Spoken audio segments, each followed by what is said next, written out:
नमस्कार प्यारे बच्चों, स्वागत है आपका फिर से सबका मेंटोर चैनल पर आपका और हमारा। हम पढ़ रहे हैं क्लास 9th की एसएसटी चैप्टर 1 और 2 ऑलरेडी पढ़ चुके हैं और आज हम देखने जा रहे हैं चैप्टर नंबर 3। ध्यान से देखिएगा, क्लास 9th है और एसएसटी है, चैप्टर नंबर है आपका 3। नाम क्या है चैप्टर का, देखो कितना इंटरेस्टिंग है, the dynamic atmosphere and changing climate. तो एटमॉस्फेयर के बारे में पढ़ेंगे पहली चीज। दूसरा, क्लाइमेट किस तरीके से चेंज हो रहा है, क्या क्या प्रॉब्लम्स है हमारी क्लाइमेट में या हमारे एटमॉस्फेयर में, क्या क्या चीजें मिक्स होती हैं। मतलब बहुत ही अच्छा कहूंगी मैं इस चैप्टर को, और उतना ही इजी है ये चैप्टर, प्लस बहुत इंपॉर्टेंट है क्योंकि इसके अंदर ना फैक्ट बहुत है। तो थोड़ा ध्यान से देखना, चैप्टर को स्टार्ट करते हैं। सबसे पहले मैं बात करूंगी structure and composition of atmosphere. ध्यान से समझना, एटमॉस्फेयर का मतलब होता है वो एनवायरमेंट जो हवा से बना हुआ है, जो एयर से बना हुआ है, ठीक है। अगर स्ट्रक्चर की बात करें, इट मींस ये हम बात कर रहे हैं लेयर की। एक बार ये वाला डायग्राम देखो, ये हमारी पृथ्वी है।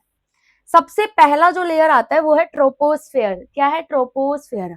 हमारा जो एटमॉस्फेयर है, ये जो हवा चारों तरफ है, इसमें जब मैं क्या करती हूँ, 12 से 18 किलोमीटर तक ऊपर जाऊं तो उस लेयर को हम कहते हैं ट्रोपोस्फेयर। ये सबसे लोवेस्ट लेयर होती है और इसी के अंदर सारे वेदर जो होते हैं वो अकर्स करते हैं, यानी कि वेदर में जो भी चेंजेस आते हैं वो इसी लेयर में आते हैं। सेकेंड होता है आपका स्ट्रेटोस्फेयर। अब स्ट्रेटोस्फेयर कितनी ऊंचाई पर है वो देख लो। जब हम 50 किलोमीटर तो ऊपर चले जाएंगे ना अपनी पृथ्वी से, तो वो आ जाएगा आपका क्या, उस बीच की जो दूरी है 18 से 50 के बीच वाली, वो होती है स्ट्रेटोस्फेयर। और स्ट्रेटोस्फेयर की सबसे इंपॉर्टेंट चीज जो आपको याद रखनी है ना, वो है कंटेन ओजोन लेयर की। हमारी जो ओजोन लेयर होती है, जो हमें यूवी रेस से बचाती है पृथ्वी की, सूरज के, वो इसी में प्रेजेंट है। तो यहाँ से एमसीक्यू 100% आएगा कि जो ओजोन लेयर है वो कौन से लेयर में है, तो आपको बताना पड़ेगा कि वो स्ट्रेटोस्फेयर में है। उसके बाद आता है आपका मेसोस्फेयर, जिसे मध्यमंडल कहते हैं हम। इसमें मिटेरॉइड्स जो होते हैं, जो मिटेयर्स होते हैं, जो स्पेस से पृथ्वी पर आते हैं, वो बर्न्स हो जाते हैं। इसका मतलब कि ये लेयर हमें मिटेरॉइड से बचाती है, हमारे पृथ्वी को बचाती है। अच्छा, ये जो हमारा मेसोस्फेयर 80 किलोमीटर तक ऊंचाई तक जाएगा। फिर आता है थर्मोस्फेयर, ये सबसे ज्यादा गर्म होता है। अच्छा, मीजोस्फेयर के बारे में एक बात और, ये कोल्डेस्ट लेयर होती है, ये होती है कोल्डेस्ट लेयर, ठीक है। इसीलिए जो मिटेरॉइड्स आते हैं ना, जो गर्म होते हैं बिल्कुल, वो यहीं पर जल के खत्म हो जाते हैं।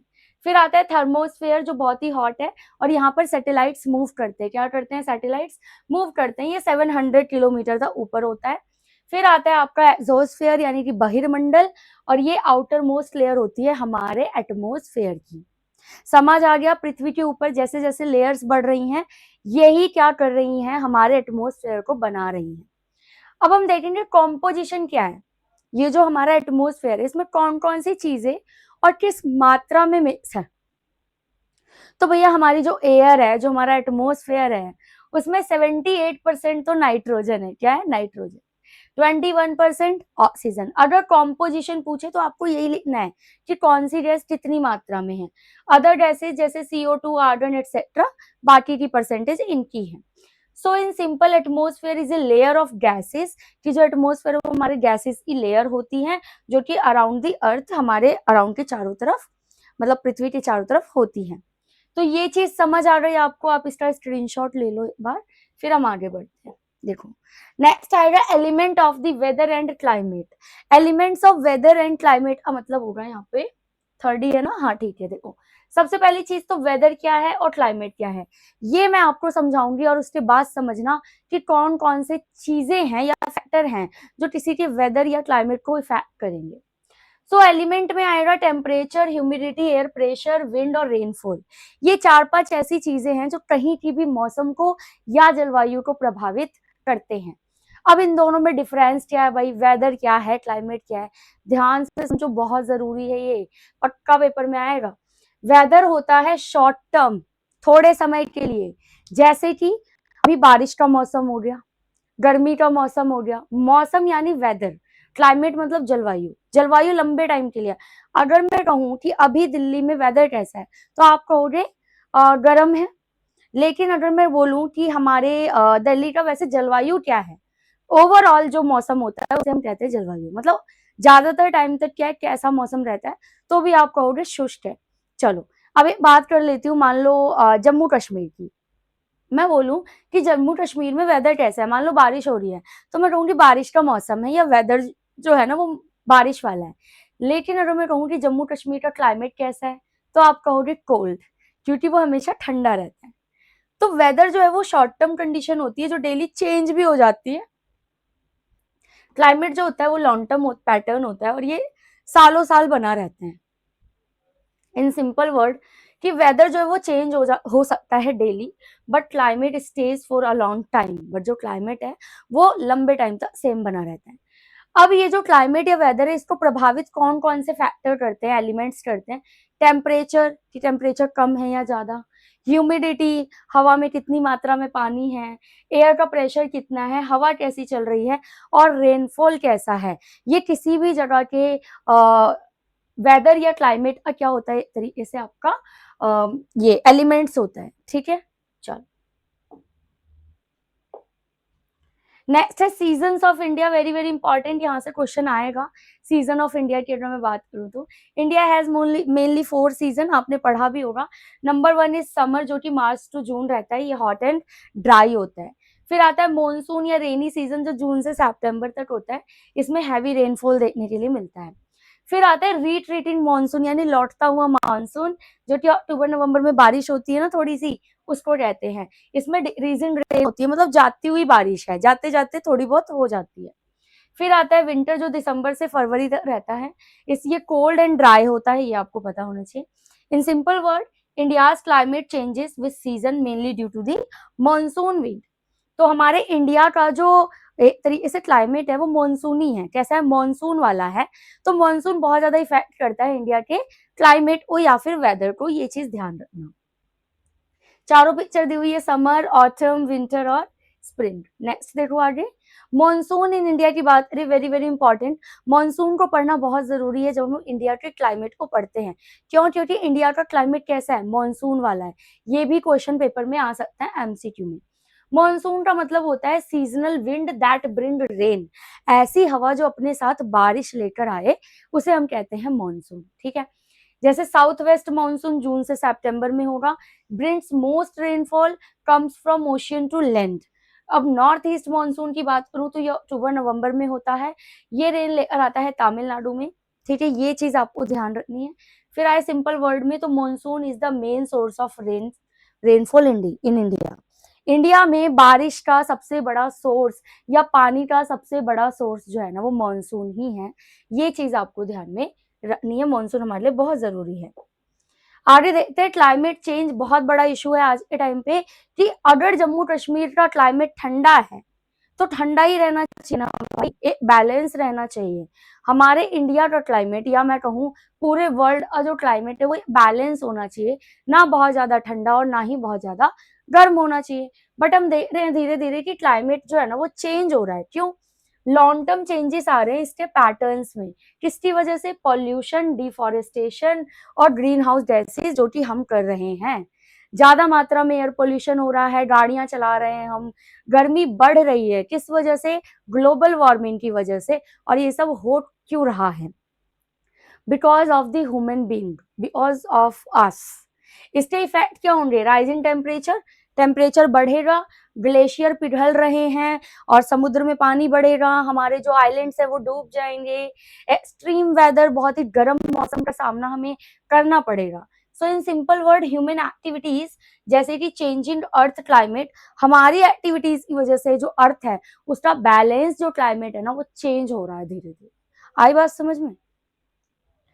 अभी इस पोलर बियर को देख लो, जो फोटो में बेचारा, ये ग्लेशियर पिघलने से ये जो बर्फ है ना इस पे थोड़ी सी बची, बाकी सब पिघल के पानी हो रहा है। तो ये है ना भाई बहुत ही मतलब सोचने वाली बात है कि इसे रोका जाए। अब आते हैं, हम बात करते हैं नेचुरल डिजास्टर, फ्लड की। फ्लड की हिंदी होती है बाढ़। ये कॉज होता है क्यों? अगर ज्यादा बारिश हो जाए, हैवी रेनफॉल हो, या रिवर ओवरफ्लो हो जाए, या पुअर ड्रेनेज सिस्टम हो, तो बाढ़ आ सकती है। ठीक है, इफेक्ट क्या होगा अगर बाढ़ आ गई मान लो, तो अब क्या होगा भाई? क्या होगा? लॉस ऑफ लाइफ, लोग मरेंगे। एंड प्रॉपर्टी, हमारा सामान प्रॉपर्टी सब बर्बाद हो जाएगा। डैमेज टू क्रॉप्स, हमारी फसल खराब हो जाएगी, ये सब इफेक्ट होगा। So what are the prevention, कैसे बचें बताइए। प्रॉब्लम तो बता दी, क्यों हो रहा है ये भी बता दिया, बचना कैसे है। प्रॉपर ड्रेनेज सिस्टम होना चाहिए, जो डैम्स वगैरह वो प्रॉपर बने हो। फ्लड वार्निंग पहले से ही लोगों को दी जाए ताकि प्रॉपर्टी का ज्यादा नुकसान ना हो। डैम्स एंड जो हम इम्बेंडेंट बनाते हैं वो ठीक ढंग से बने होने चाहिए, क्योंकि कई बार डैम्स जो है ना वो रीजन बनता है फ्लड आने का। इसके अलावा और भी चीजें हम ज्यादा से ज्यादा पेड़ उगा सकते हैं। मैं यहाँ पे एक और पॉइंट ऐड करना चाहूंगी, ग्रो मोर ट्रीज, ठीक है, ये भी एक प्रिवेंशन है। In simple word, floods are the natural disaster, बाढ़ जो है वो नेचुरल डिजास्टर है, लेकिन ये ज्यादातर तब आता है जब पानी एक्सीड हो जाता है, अपनी लिमिट से बाहर आ जाता है, क्रॉस करता है अपनी लिमिट्स को, ठीक है। चलो नेक्स्ट है carbon footprint, very very important नया कॉन्सेप्ट है। आप यहाँ पे देखो, ये फुटप्रिंट दिख रहा होगा आपको, ये ग्रीन कलर का फुटप्रिंट दिख रहा है, हाँ। अब देखो फुटप्रिंट है क्या। कार्बन फुटप्रिंट का मतलब है amount of carbon dioxide release by human activity.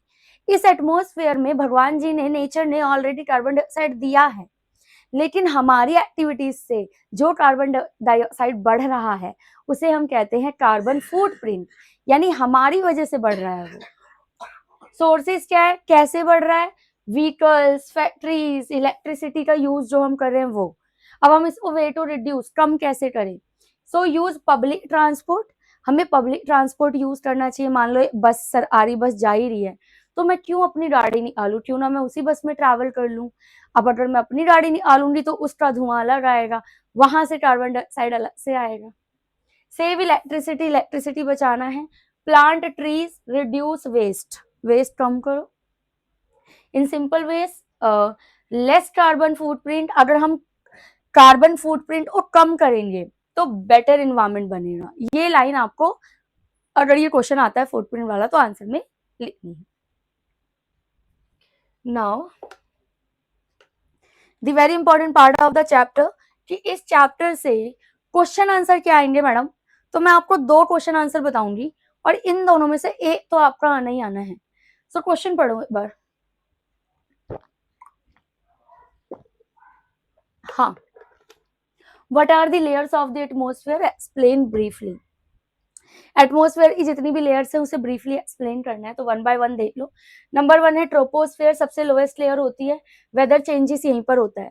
फिर आता है स्ट्रेटोस्फेयर, जो कि कंटेन करता है ओजोन लेयर को, वो प्रोटेक्ट करता है हमें हार्मफुल रेज से, यूवी रेज से। फिर मेसोस्फेयर, जो कि सबसे ठंडा स्फेयर होता है और इसमें जो मेटर्स होते हैं वो बर्न हो जाते हैं। फिर आता है थर्मोस्फेयर, जो बहुत ही हॉट है और सैटेलाइट्स यहाँ पर मूव करते हैं। देन आता है एक्सोस्फेयर। बताओ ये मुश्किल है, मुश्किल है क्या। आई मीन क्या होगा इससे आसान, आप बताओ। मैं तो बहुत खुश हूँ, बहुत अच्छा चेंज हुआ है, आपकी जो एसएसटी बुक्स आई है ना बहुत ज्यादा रेलेवेंट हो गया है आपकी लाइफ से, और पढ़ना भी इजी हो गया है। अब 9th का बच्चा 90 प्लस स्कोर कर सकता है। मुझे बाकी सब्जेक्ट का नहीं पता, पर एसएसटी में तो जरूर कर सकता है। तो एक्सोस्फेयर आउटर मोस्ट लेयर होती है, ये एक तरीके से मर्जिंग इनटू स्पेस है। इसके बाद अगर आप बाहर जाओगे तो स्पेस में चले जाओगे। Thus, each layer of the atmosphere has its own importance in supporting the life on the earth. इसीलिए ये सारी लेयर बहुत ही इंपॉर्टेंट है हमारी पृथ्वी पर लाइफ को सपोर्ट करने के लिए। समझे, देखा कितने तरीके से ये पृथ्वी बनाई गई है, किस तरह हम यहाँ पर जी रहे हैं। Number 2 question, what is climate change and mention the causes and the effect. भाई क्लाइमेट चेंज क्या है, क्यों होता है और इससे क्या होता है, ये बताना है। So climate change means long term changes in temperature and weather pattern. ये होता है पॉल्यूशन की वजह से, जो व्हीकल्स से और इंडस्ट्रीज से आ रहा है, डिफॉरेस्टेशन से, या ग्रीन हाउस गैसेज जो इंक्रीज हो रही है उससे। अब इफेक्ट क्या पड़ेगा इससे, इससे ग्लोबल टेम्परेचर बढ़ेगा, ग्लेशियर पिघल जाएंगे, इरेगुलर रेनफॉल और एक्सट्रीम वेदर का सामना हमें करना पड़ेगा।